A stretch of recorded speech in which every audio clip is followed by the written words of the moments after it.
नमस्कार, मैं हूं आपके साथ पूनम और आप देख रहे हैं हिमाचल दस्तक वेब टीवी की प्रस्तुति दस्तक दिन भर। और मैं यशपाल सिंह। आइए नजर डालते हैं आज के मुख्य समाचारों पर। शिष्टबाड़ी के अग्नि पीड़ितों को घर बनाकर देगी सरकार, शिक्षा मंत्री ने दिया आश्वासन। कांग्रेस के दिए सुझावों को आलोचना न समझे सरकार, पार्टी प्रवक्ता रमेश चौहान ने दिया मशवरा। 25 कश्मीरियों को करसोग से घर भेजा, पद्धर से भी 38 लोग किए रवाना। लाहौल के लिए फिर चलेंगी गाड़ियां, कृषि मंत्री ने बहाल करवाई व्यवस्था। बिलासपुर में अग्निशमन कर्मियों के जज्बे को सलाम, अब तक कई बेजुबानों की बचा चुके हैं जान। तार को लेकर आ रहा टैंकर खाई में गिरा, ड्राइवर की मौके पर ही मौत। सुजानपुर के बलेट में पेश आया दर्दनाक हादसा। जयसिंहपुर में योग से कोरोना को मात। और अब समाचार विस्तार से। शिक्षा कानून एवं संसदीय मामले मंत्री सुरेश भारद्वाज ने शुक्रवार को उपमंडल रोहड़ू के शिष्टबाड़ी गांव के अग्नि पीड़ितों को राहत सामग्री बांटी। शिक्षा मंत्री ने भीषणी अग्निकांड में जिंदा जले 40 वर्षीय युवक विकास दाउटी के परिवार वालों के प्रति भी गहरी संवेदनाएं व्यक्त की। उन्होंने आगजनी से प्रभावित परिवारों को सरकार की ओर से हर संभव सहयोग देने का आश्वासन भी दिया है। उन्होंने बताया कि डुंगवानी गांव की तरह ही शिष्टबाड़ी में भी आगजनी से प्रभावित परिवारों के लिए सरकार की ओर से प्रधानमंत्री आवास योजना के तहत मकान बनाए जाएंगे। वहीं शिक्षा मंत्री ने कहा कि अग्निशमन केंद्र रोहड़ू से चिड़गांव क्षेत्र के गांव की दूरी अधिक होने के कारण चिड़गांव में फायर पोस्ट या फायर स्टेशन खोलने की बात उन्होंने मुख्यमंत्री से की है, जिस पर मुख्यमंत्री ने सहानुभूतिपूर्वक विचार करने को कहा है। उन्होंने बताया कि चिड़गांव में फायर पोस्ट या फायर स्टेशन खोलने को लेकर शनिवार को वह कैबिनेट की होने वाली बैठक में प्रमुखता से बात रखेंगे। परसों जो है वो आगजनी में बहुत बड़ा नुकसान हुआ है, जिसमें एक नौजवान की जो है वो उस अग्निकांड में जो है वो मृत्यु भी हो गई, जो बहुत ही दुखद घटना है। आगजनी की जो है ये लगातार 4-5 दिन में जो है वो तीसरी घटना इस क्षेत्र में हुई है। इस एरिया में सड़क भी जो बनी है वो या तो गांव से नीचे है या गांव से ऊपर है, और इस गांव की जो सड़क है अभी तक वो पक्की होनी थी, जिसका ऑलरेडी जो है मेटलिंग टारिंग का जो है वो पैसा सैंक्शन हुआ है, टेंडर हुए हुए हैं, लेकिन काम नहीं हो पा रहा है। इसमें प्रधानमंत्री आवास योजना के अंतर्गत जो है वो केसेस बनाने को जो है डेवलपमेंट के जो ऑफिसर है उनको कह दिया गया है। कल्याण विभाग से जो है वो रिपोर्ट जाने के बाद जो है वो हम प्रदान करेंगे कि शीघ्रातिशीघ्र जो है वो केसेस उसमें रिकमेंड हो जाए, क्योंकि वो किसी विशेष कैटेगरी के लिए नहीं होते हैं, वो इस प्रकार की स्थिति में जो है वो स्वीकृत किए जा सकते हैं। जब से यहाँ पर ये दूसरी घटना हुई है बड़ी आग की, यहाँ पर फायर स्टेशन जो है वो चिड़गांव में आए जी, इसकी मांग जो है चल रही है। मैंने दुग्यानी में जब आगजनी हुई थी तो मैं उसके बाद मुख्यमंत्री से मिला था और मैंने उनको वो मांग जो है वहाँ पहुँचाई है। उन्होंने उस पर सहानुभूतिपूर्वक विचार करने का जो है वचन भी दिया है। आज फिर से जो है वो मैं आया हूँ, कल कैबिनेट मीटिंग है तो मैं उसमें इस बात को उठाऊँगा कि यहाँ पर जो है वो फायर स्टेशन या फायर पोस्ट कम से कम थोड़ा डिस्टेंस कम हो जाएगा। रोड से अगर 1 घंटा लगता है तो चिड़गांव से आधे घंटे में जो है वो फायर ब्रिगेड यहाँ तक पहुँच सकती थी। तो इस दृष्टि से जो है वो निश्चित रूप से जो है विचार करेंगे। हम यहाँ पर जो है वो आगजनी की घटनाएँ ज़्यादा हो रही हैं, जिसमें कारण बहुत सारे हो सकते हैं, लेकिन लग जाए आग तो उसको बुझाने के लिए प्रबंध जो है वो सरकार करने का प्रयास करेगी। प्रदेश कांग्रेस के प्रवक्ता रमेश चौहान ने प्रदेश सरकार की कार्यप्रणाली पर निशाना साधते हुए कहा कि सरकार कांग्रेस पार्टी की ओर से दिए जा रहे सुझावों को आलोचना न समझते हुए उन्हें रचनात्मक तौर पर ले व अपनी कार्यप्रणाली सुधारे।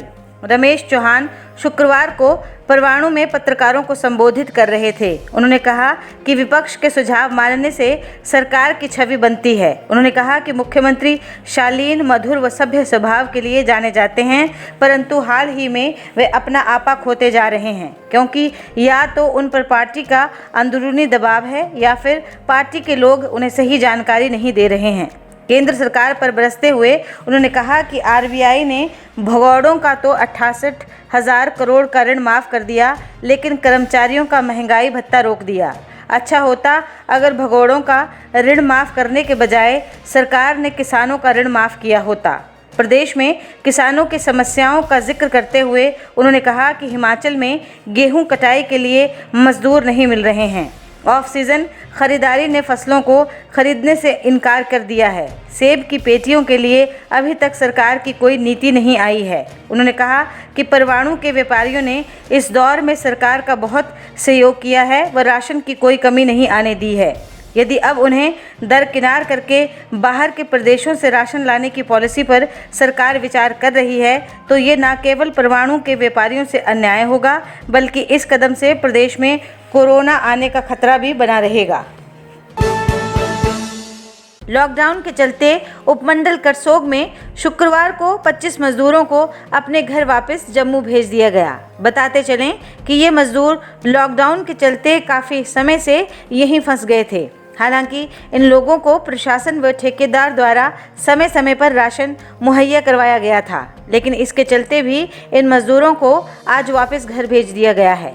खुद एसडीएम करसोग सुरेंद्र ठाकुर इन लोगों को घर भेजने के लिए बस स्टैंड करसोग पहुंचे थे तथा इन सभी 25 मजदूरों को प्राइवेट बस के द्वारा घर भेज दिया गया है। यहाँ के प्रशासन के द्वारा इन सभी 25 मजदूरों को जम्मू कश्मीर के लखनपुर तक छोड़ा जाएगा। वहाँ से इनको फिर जम्मू कश्मीर प्रशासन के द्वारा आगे छोड़ा जाएगा। मैं हिमाचल प्रदेश में लेबर लेके आया, मैं लेबर कॉन्ट्रैक्टर हूँ। मैं यहाँ के लोगों का बहुत शुक्रगुजार हूँ। यहाँ पर अच्छे ढंग से हम इस लॉकडाउन में रहे और यहाँ के पब्लिक भी अच्छे, यहाँ के प्रधान भी, यहाँ हमारा ठेकेदार का भी बहुत हम शुक्रिया अदा करते हैं। यहाँ के प्रशासन को भी बहुत हम शुक्रिया अदा करते हैं, जिन्होंने हमें पालन किया और राशन पानी सब कुछ खरीदे। और डोडा किश्तवाड़ के डीसी साहब से भी हम बहुत बहुत शुक्रगुजार हैं। कोरोना वायरस के चलते जिला कुल्लू से लाहौल के किसानों की घर वापसी की जा रही है। पिछले 3-4 दिनों से लगातार लाहौल के किसानों को टैक्सियों और प्राइवेट गाड़ियों के माध्यम से भेजा जा रहा है, परंतु वीरवार को कुल्लू और लाहौल प्रशासन ने प्राइवेट गाड़ियों पर रोक लगा दी थी। इसके चलते कृषि मंत्री डॉक्टर रामलाल मारकंडे ने प्रशासन से बात की और व्यवस्था को बहाल करवाया।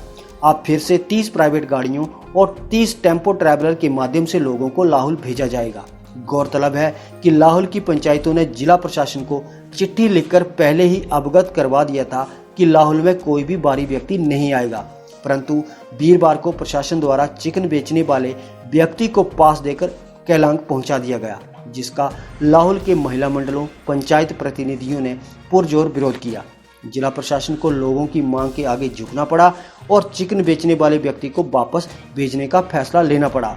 फिलहाल अब कोई भी बाहरी व्यक्ति लाहौल नहीं जा पाएगा और कुल्लू से लाहौल के लोगों को टैक्सियों और प्राइवेट गाड़ियों के माध्यम से भेजा जाएगा। जिला बिलासपुर के अग्निशमन कर्मचारी बेजुबान पशुओं के लिए मसीहा बनकर सामने आए हैं।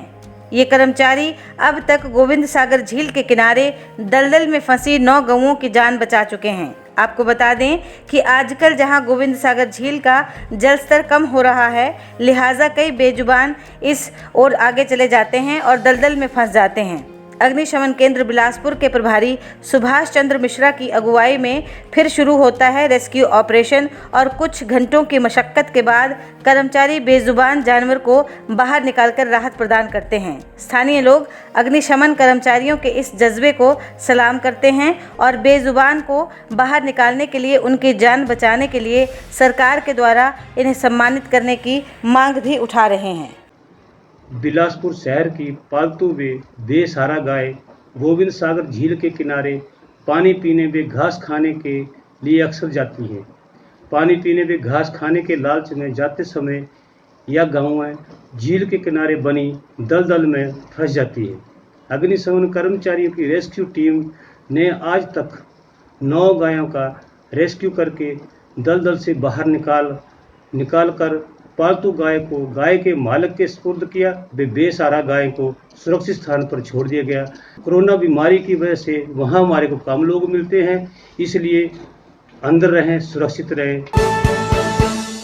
तारकोल से भरा एक टैंकर सुजानपुर के भलेड़ स्थित खड्ड पर बने पुल के पास अनियंत्रित होकर खड्ड में जा गिरा। हादसे में ड्राइवर की मौके पर ही मौत हो गई। पुलिस से मिली जानकारी के अनुसार ड्राइवर की पहचान भूपेंद्र के रूप में हुई है। बताया जा रहा है कि टैंकर मोहाली से सुजानपुर की तरफ आ रहा था, लेकिन भलेट में ही दुर्घटना का शिकार हो गया। एएसआई राकेश कुमार ने बताया कि पुलिस ने मामला दर्ज कर लिया है और हादसे के कारणों की जांच की जा रही है। कोरोना वायरस के चलते 1 महीने से भी ज़्यादा समय से चल रहे लॉकडाउन में लंबा गांव का युवक हरिदास बच्चों को योग सिखाकर उनको मानसिक व शारीरिक रूप से सेहतमंद करने का प्रयास कर रहा है। हरिदास ट्रेंड योग टीचर हैं और वर्ष 2004 से महर्षि पतंजलि के अष्टांग योग पर काम कर रहे हैं। लॉकडाउन के दौरान हरिदास ने बच्चों को सुबह शाम निःशुल्क योग सिखाने का निश्चय किया। 1 महीने से कई बच्चे हरिदास से योग के गुर सीख रहे हैं। हरिदास का कहना है कि लॉकडाउन के शुरुआती दिनों में बच्चों को ना स्कूल से होमवर्क मिल रहा था और ना ही वो बाहर खेल पा रहे थे, तो उन्होंने कुछ बच्चों को योग सीखने के लिए प्रेरित किया। हरिदास का कहना था कि पिछले 1 माह में वे छोटे छोटे रूप में व सोशल मीडिया के जरिए 100 से ज़्यादा बच्चों को योग के गुर सिखा चुके हैं। हरिदास ने बताया कि योग से बच्चे जहां शारीरिक रूप से मजबूत होंगे तो लॉकडाउन के दौरान वे मानसिक रूप से भी सबल होंगे। आज के लिए बस इतना ही। घर पर रहें, सुरक्षित रहें और देखते रहें आपका अपना वेब टीवी हिमाचल दस्तक, दिल से दिमाग तक। शुभ रात्रि।